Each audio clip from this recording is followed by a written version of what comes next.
So give it up right now for one of my favorites, Tamara Browning.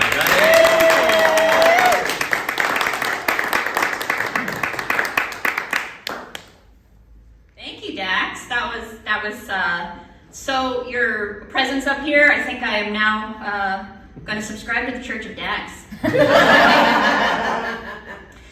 It's candy corn season. Yeah, that's a very divisive topic.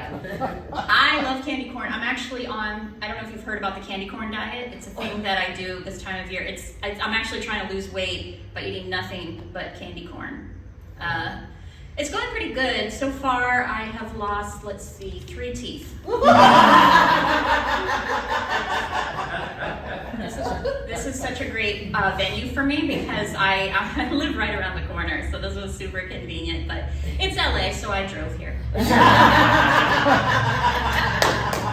I'm just kidding, I took an Uber. So I need to get in my steps.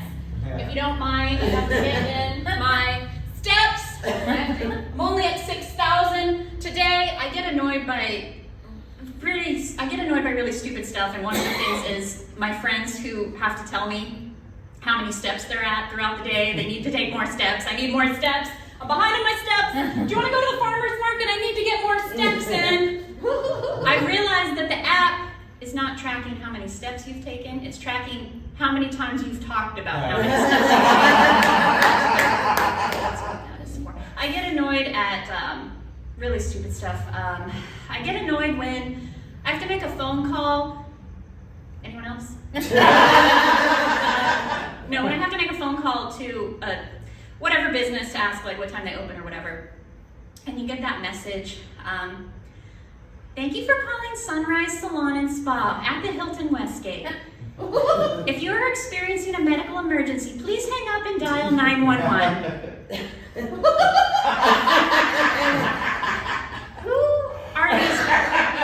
Who doesn't know who to call in a medical emergency? Who's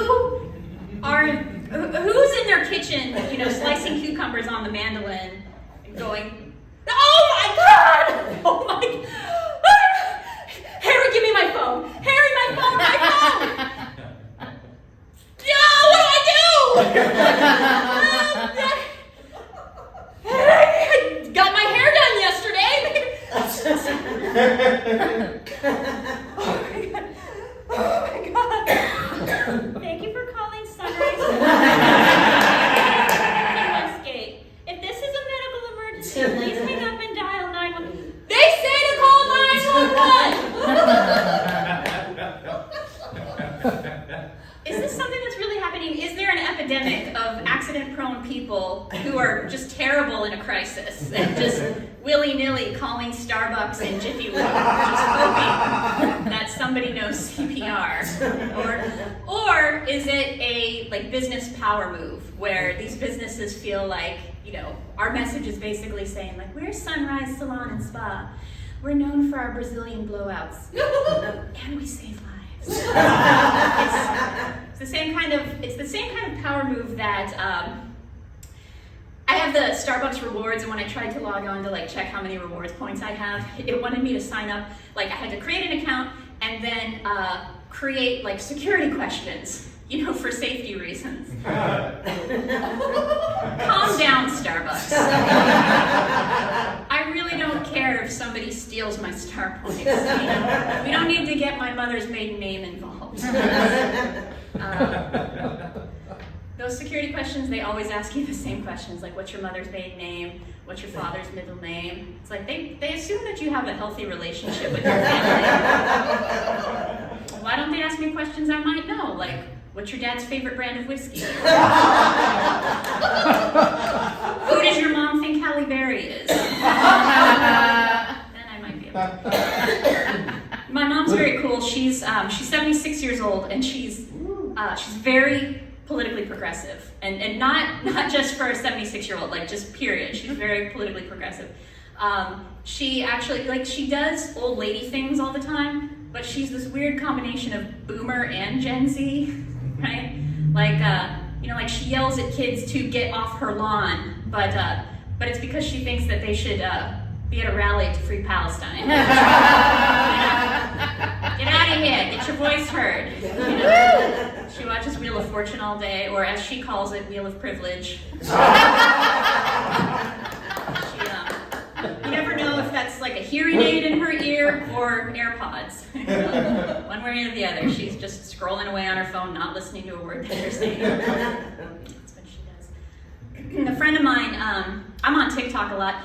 A friend of mine always sends me, he sends me the Karen videos, loves the Karen videos, you know, the racist white women, you know, going nuts in a store. These are like crazy emotionally unstable people, and then like, you know, everybody ends up putting them in their place on the video. My friend's like, oh, they're just so satisfying. I just love them. And I'm like, I don't think they're satisfying at all, because when you watch a video of this white lady being pulled over and the police ask her for her license and registration, she was speeding, and then she refuses to give it to him because I know my rights!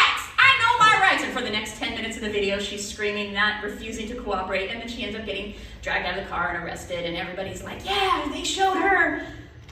She didn't learn her lesson. That woman still thinks that she was right, and she thinks that that was unfair, and she was correct. That is not satisfying to me.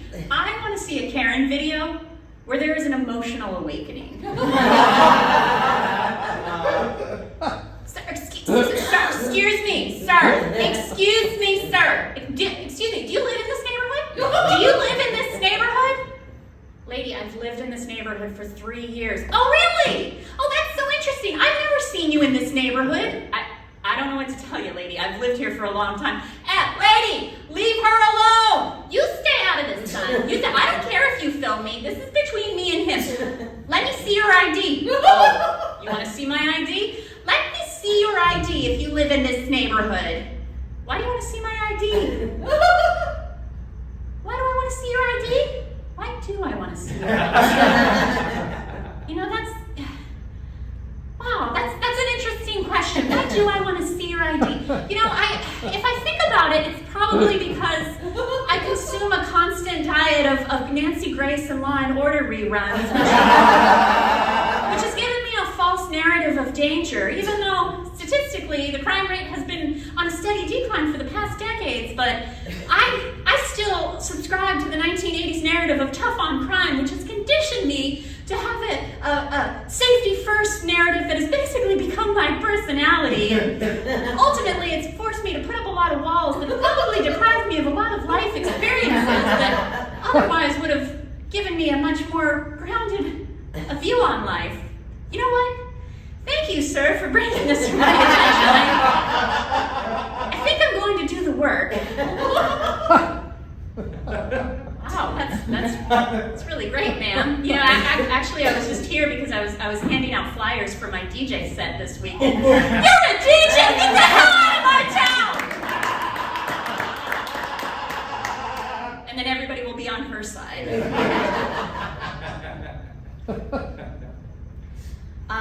I don't know I don't have a Halloween costume yet. I do have one. It's kind of a fallback that I do when I don't have anything else.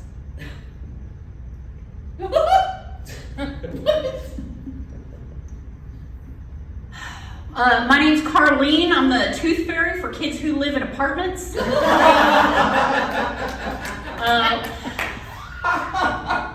A lot of people ask me if there are drawbacks to being the tooth fairy for kids who live in apartments. Yes and no. I do encounter a lot of Dobermans. Used to train pits myself. You do get around by fluttering from fire escape to fire escape. I don't want to get too much in the weeds of the mechanics of being a tooth fairy. Obviously there's magic involved, but I'm not going to sit here and waste my time or your time going over every single detail of how a tooth fairy gets your tooth. Drawbacks include you do step on a lot of Legos. A lot of people think that Santa is the big hero, but I'd sure like to see him fly around the world bringing joy with a bad case of plantar fasciitis.